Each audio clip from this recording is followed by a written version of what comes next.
240 player servers, large-scale modern combat, in-depth weapon customization, squad mechanics, levolution, and most importantly, VoIP. Are you okay?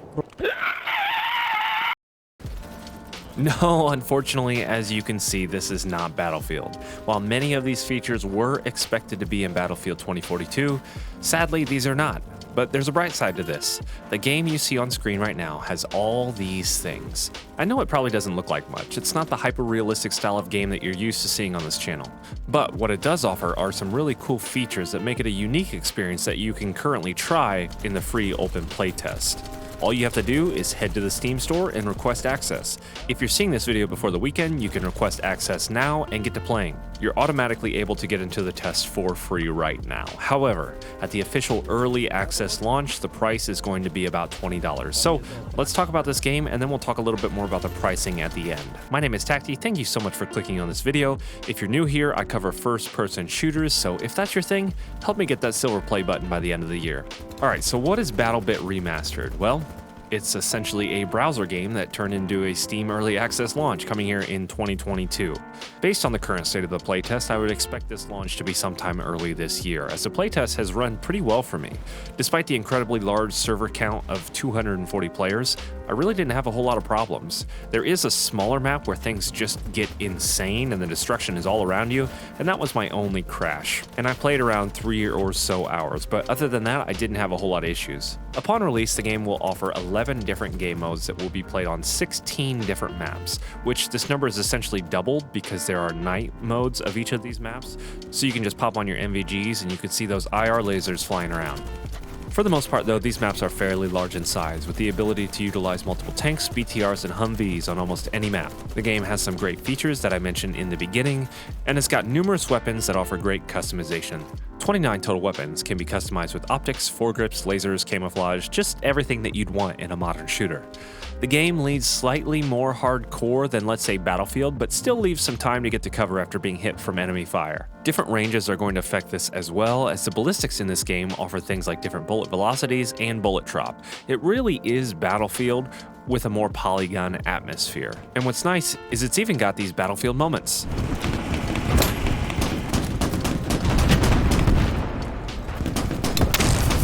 Oh, you see that? We're taking that one. I love stuff like that. It's pretty nice because these moments come naturally in the game, and the game doesn't really try to force these moments like another game I know. I had a lot of fun trying this game out, and it's extremely satisfying getting these long-range headshots, though since it's an objective-based game, this isn't really an effective strategy to winning. Instead, it's better to listen to your squad leader and capture the objectives. When you capture these objectives, you earn special points, and with these points you can call in extra support, whether that's building an extra barrier, bringing in supplies, using special gadgets, or calling in some sort of explosive air support. There's also VoIP in the game, so you can communicate locally or with your squad.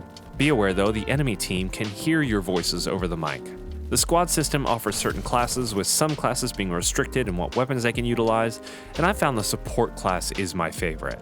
Hopping in with an M249 and just going through that box mag is just a good time, especially in those close quarters with a lot of smoke. The healing system is nice, as you can heal yourself and revive others. They actually take a page out of squad here, and you're able to pull your teammates to safety before you heal them. Or, on the flip side, if you feel like kidnapping someone on the other team, you can drag them around as well. He's dragging me. Wow, why is he dragging me with him? This is not my guy. So the game in general is very teamwork oriented. It facilitates that team environment very well.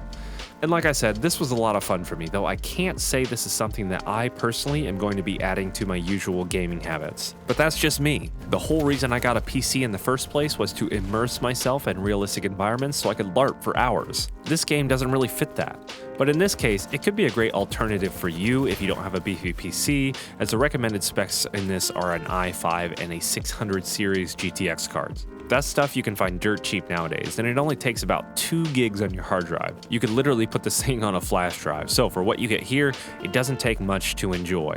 And the large-scale destruction is definitely something that I really like. Now, I do have some personal critiques for the game, and keep in mind, things may change. This is just a playtest, and upon the release, things may be a little bit different. But first and foremost, 120 players on each team is just a little much from my experience. With these numbers, there's so much going on, it's hard to even focus on what needs to be done or what objective to attack or where your enemies are even going to be.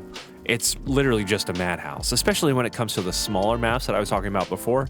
Even 90 versus 90 is just insane. I would think with most of these maps, even just with 128 players, that would be sufficient, but 240 is just a little much. It's a nice thing to boast for sure, but just doesn't seem like it fits. Another gripe is that there also aren't a whole lot of colors on these maps. Now, different maps have different color schemes, sure, and some maps are better than others, but for the most part, I found that with the dull colors and limited contrast in the environment, the enemy can be really hard to spot, especially if they're just lying prone. It's hard to determine who's dead and who's not, and it just adds to the craziness, I think, because you never know who's who and what's what and which way's up and down. Moving on to the sounds. The weapon sounds themselves aren't terrible, but with most games that I play, I'm pretty spoiled when it comes to these weapon sounds, so these are just kind of meh for me. The sounds in general are difficult to really understand or really care about, again, because all you're hearing the entire game is the sound of gunfire around you, and you really don't have time to react to any footsteps. There's rarely a time you're going to meet one-on-one or be surrounded by enemies. You'll likely be dead before then. And then this, coupled with the difficult visual recognition, makes it again just crazy. Tons of sounds, not a whole lot to process visually. It just can be difficult. So maybe boosting the contrast or the saturation on players will change things. We'll just have to see what comes on the early access release. Now, I think this game has a lot to offer and has a really good foundation, but again, it's likely that 240 player servers won't be that effective. These features are also going to make it a hard sell for $20. That's a steep price for a game like this, and especially if they're hoping for 240 players. It could be hard to fill a single server like this. With this style of easy to run shooter, people are going to have the expectations that it's going to be cheap or free. That's the sort of audience that this type of game caters to. At $20, I know personally, I wouldn't want to spend that kind of money on this game. I don't know the budget constraints or the server costs or anything like that, but the price is going to be a tough sell, in my opinion. I don't know, maybe this will branch out and be a lot more popular than I expect, but we'll just have to see. It's a good game, don't get me wrong, it's decent fun, but for the gaming experience that I personally am looking for, it's not something I'm dead set on getting. What do you think though? Did you play it? What were your thoughts? Did you enjoy it? What do you think of the 240 player servers? Let me know down in the comments below. But that's all for this one. If you enjoyed the video or found it helpful, a like would help out the video a ton. Thank you so much for sticking around this long. If you're still here, you're a true hero. Until the next one, be bold, be courageous, stay tactical.